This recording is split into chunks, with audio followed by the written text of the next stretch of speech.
अच्छा, RRB JEE CBT 2 के लिए इन्वायरमेंट पढ़ते हुए बच्चों को बहुत बेसिक से कॉन्सेप्ट में भी कंफ्यूजन हो रहा है। जैसे कि renewable non renewable energy source क्या होते हैं, कन्वेंशनल नॉन कन्वेंशनल ये एनर्जी सोर्स का कौन सा फॉर्म है, कैसे इसको डिस्क्राइब किया जाता है, कैसे इसे कैटेगराइज किया जाता है। तो बेसिकली आज के सेशन में हम यही समझेंगे और ये जो आपका कंफ्यूजन है इसे क्लियर करेंगे और एग्जाम के लिए अपने आप को और बेहतर तरीके से प्रिपेयर करेंगे। तो हेलो एवरीवन, आप सभी का स्वागत है एक बार फिर से मेगाडीजी ऑनलाइन प्लेटफॉर्म पे। कैसे हैं आप सभी लोग? स्टार्ट करते हैं आज के इस सेशन को। तो आज का टॉपिक है source of energy. Source of energy को जब हम पढ़ते हैं, जब हम इसका कैटेगराइजेशन पढ़ते हैं, तब जाकर के हमारे दिमाग में डाउट आना स्टार्ट होते हैं। तो सबसे पहले बच्चे, अगर हम एनर्जी को देखें तो एनर्जी को दो हिस्सों में, जो कोर क्लासिफिकेशन है इसका वो है दो।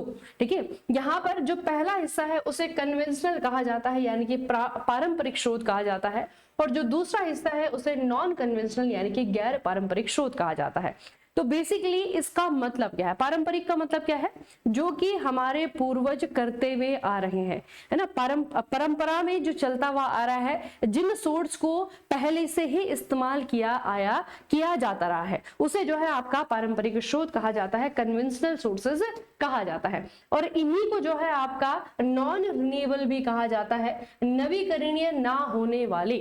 ठीक है, अनवीकरणीय स्रोत भी इनको कहा जाता है, क्योंकि ये वाले जो सोर्सेज हैं ये है लिमिटेड। ठीक है, लिमिटेड है, लेकिन एनर्जी का जो हमने एक तरीके से एनर्जी बनानी जो स्टार्ट करी वो इन्हीं सोर्सेज के साथ में करी। इसीलिए आज तक भी बहुत सारी कंट्रीज में एनर्जी के लिए इन्हीं सोर्सेज का सबसे ज्यादा इस्तेमाल किया जाता है। ठीक है, तो इसीलिए इनको कन्वेंशनल भी कहा जाता है और नॉन रिन्यूएबल इसलिए कहा जाता है क्योंकि ये बहुत जल्दी पृथ्वी में वापस नहीं बन पाते हैं, ये हमेशा के लिए अवेलेबल नहीं है। ठीक है, तो इसमें एग्जाम्पल के रूप में अगर हम याद करेंगे बच्चे, वो एग्जाम्पल जो है हमारे एग्जाम के लिए बहुत ज्यादा इंपॉर्टेंट है। ठीक है, तो एग्जाम्पल आपको बहुत अच्छे से याद करने हैं, लेकिन उससे पहले डेफिनेशन आपको पता होनी चाहिए कि अगर हम नॉन रिन्यूएबल कह रहे हैं तो क्यों कह रहे हैं, अगर हम कन्वेंशनल कह रहे हैं तो क्यों कह रहे हैं। ठीक है, तो याद रखो, इनको जो है नवीकरणीय ना होने वाले यानी कि हमेशा अवेलेबल नहीं रहते हैं, बहुत जल्दी इनको बनाया नहीं जा सकता है, सीमित मात्रा में ही ये उपलब्ध होते हैं,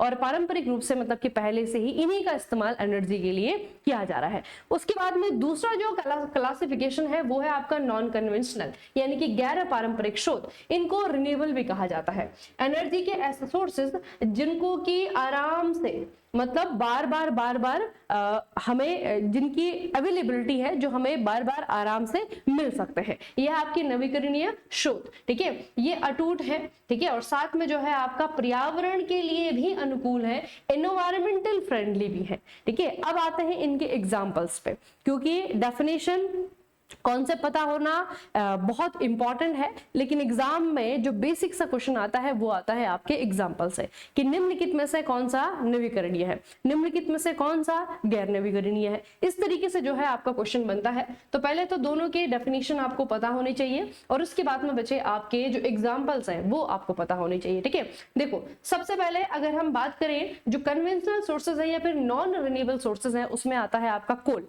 ठीक है, कोयला, फिर आता है आपका पेट्रोलियम, फिर आती है आपकी नेचुरल गैस, जिनका आजकल क्या हो रखा है, कमी हो रखी है, क्योंकि ये जो सोर्सेज हैं ये मैंने कहा था ना लिमिटेड है।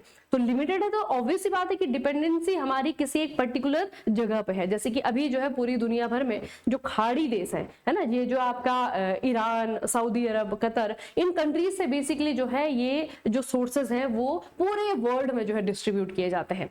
तो वैसी बात है कि हमारी डिपेंडेंसी जो है आपका सिर्फ इन क्षेत्रों पे है, तेल के लिए। ठीक है, या फिर हम कह सकते हैं जो नेचुरल गैस है उसके लिए, है ना। कोयला जो है बहुत सारी कंट्रीज में है भी, हमारे इंडिया की बात करें तो कोल जो है, कोल के लिए जो है हम लोग मतलब बहुत अच्छी मात्रा हमारे पास में कोयले की है, लेकिन बाकी चीजों को लेकर के जो है हम भी क्या है, डिपेंडेंट है। ठीक है, अच्छा, अगर ये जो स्रोत देखें हम, इनका इस्तेमाल जो है औद्योगिक इस्तेमाल के लिए किया जाता है, और ये जो है प्रदूषण का भी मेन रीजन होते हैं।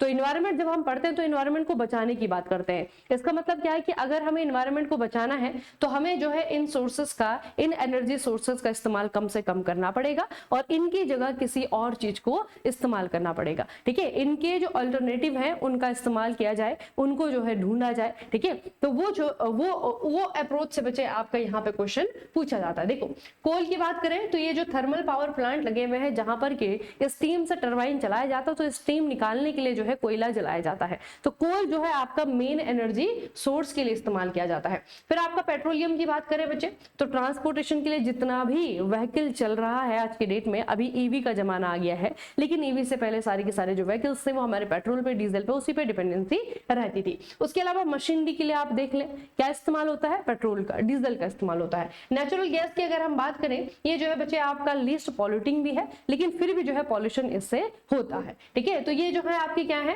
कन्वेंशनल सोर्स है एनर्जी के और नॉन रिन्यूएबल भी है क्योंकि ये लिमिटेड है। उसके बाद में बच्चे आपका आता है रिन्यूएबल सोर्सेस। इनको नॉन कन्वेंशनल कहा जाता है क्योंकि बहुत ज्यादा इनका इस्तेमाल अभी तक नहीं हुआ है। अब जाकर के जब पॉल्यूशन हमने बहुत ज्यादा कर दिया है, इन्वायरमेंट को बहुत नुकसान पहुंचा दिया है, तब जाकर के जो है अब धीरे धीरे धीरे इनकी तरफ हम लोग शिफ्ट कर रहे हैं। ठीक है, तो गैर पारंपरिक स्रोत जो है टिकाऊ होते हैं, पर्यावरण संरक्षण की जो है आपकी ये कुंजी होते हैं। सबसे अच्छा एग्जांपल जो है इसमें आपका सौर ऊर्जा का है, विंड एनर्जी का है, आपका हाइड्रो टाइडल एनर्जी का है ना। ये सारे के सारे जो है आपकी क्या है, हमेशा अवेलेबल, जब तक पृथ्वी रहेगी, जब तक यहाँ पे इस तरीके की जो इकोलॉजिकल साइकिल से वो चलते रहेंगे, तब तक ये एनर्जी जो है बार बार जनरेट होती रहेगी।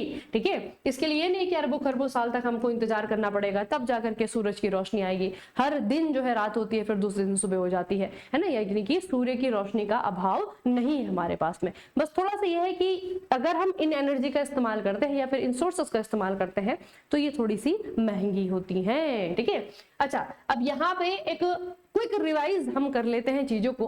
अगर हम सोर्स ऑफ एनर्जी को देखें तो दो हिस्सों में बांटेंगे, कन्वेंशनल और नॉन कन्वेंशनल। नॉन कन्वेंशनल में जो है आपका बायो, सोलर, विंड, टाइडल है ना, ये सारी की सारी जो है आपकी आ जाती हैं। उसके बाद में जो है आपका कन्वेंशनल एक कॉमर्शियल आता है, एक आपका नॉन कन्वर्शियल आता है। ठीक है, कॉमर्शियल में कोल आ जाता है, पेट्रोलियम आता है ना, इलेक्ट्रिसिटी जनरेट जो आपकी होती है। यहाँ पे अगर हम देखें तो फायर वुड, स्ट्रॉ, ड्राई डंग, ठीक है, ये भी बच्चे आपका कन्वेंशनल सोर्सेज है, लेकिन ये नॉन कमर्शियल है, कमर्शियल रूप में इनका इस्तेमाल नहीं किया जाता है। तो ये चीज आपके दिमाग में बैठ गई होगी कि एनवायरनमेंट के लिए कम से कम जो कन्वेंशनल सोर्सेज हैं वो अच्छे नहीं हैं, इन पे लगाम लगानी पड़ेगी, इनके अल्टरनेटिव ढूंढने पड़ेंगे, तब जाकर के हमारे पास में जो सोर्सेस है एनर्जी के वो कैसे होंगे, क्लीन हो पाएंगे। ठीक है, मतलब कि हम स्वच्छ स्रोतों का इस्तेमाल कर पाएंगे अगर हम अपनी डिपेंडेंसी यहां से शिफ्ट कर पाए यहाँ की तरफ। ठीक है, ये बच्चा थोड़ा सा याद रखिएगा। अब थोड़ा सा कंपैरिजन कर लेते हैं कुछ दोनों में ही। अगर हम बात करें बच्चे कन्वेंशनल नॉन कन्वेंशनल की, तो एग्जॉस्टिबिलिटी जो है ये आपकी सीमित है ना, लिमिटेड है। यहाँ पे अगर हम देखें तो ये जो है आपके जब तक पृथ्वी रहेगी तब तक रहेंगे, अटूट हैं बिल्कुल। ठीक है, पॉल्यूशन की बात करें तो कन्वेंशनल वाले बहुत सारा पॉल्यूशन फैलाते हैं और नॉन कन्वेंशनल जो है आपके प्रदूषण मुक्त है।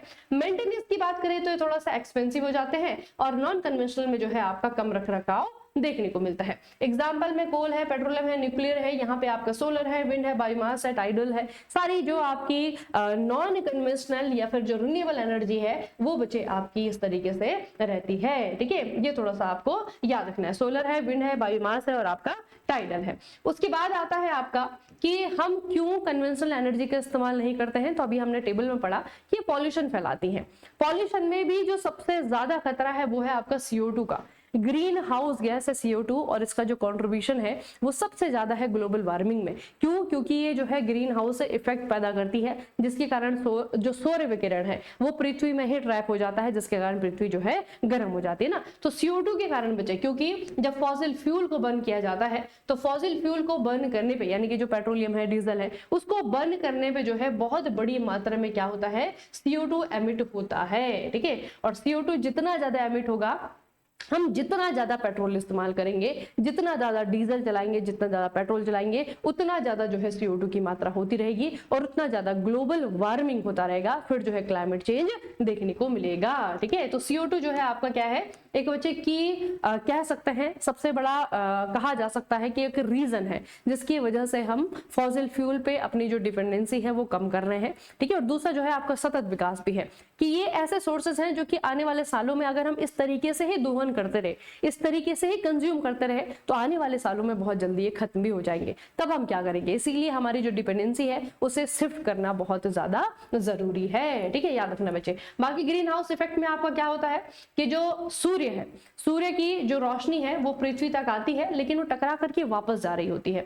जब वो वापस जा रही होती है, जैसे हम IR कहते हैं, इंफ्रारेड रेडिएशन कहते हैं, उसे ये जो CO2 जैसी गैसेस है वो यहाँ पर पृथ्वी के वातावरण में ही रोक लेती है, जिससे कि पृथ्वी का वातावरण गर्म हो जाता है। अब ये एक नेचुरल फिनोमिना है, लेकिन हमने CO2 को इतना ज्यादा जनरेट कर दिया है कि पृथ्वी का वातावरण उतना गर्म हो गया जितना कि होना नहीं चाहिए था, ठीक है। इसी को ग्लोबल वार्मिंग कहा जाता है। तो CO2 बचे आपका ग्रीन हाउस इफेक्ट के कारण हम क्या करते हैं, फॉसिल फ्यूल को जलाने से डरते हैं, या फिर उसके हम अलग अलग क्या ढूंढते रहते हैं, अल्टरनेटिव ढूंढते रहते हैं। अगर हम बात करें बच्चे CO2 एमिशन की इंटेंसिटीज कितनी है, कोयले में अगर आप देखोगे तो यहाँ पे बहुत ज्यादा है, मतलब कोयला जलाने पे CO2 बहुत ज्यादा एमिट होता है।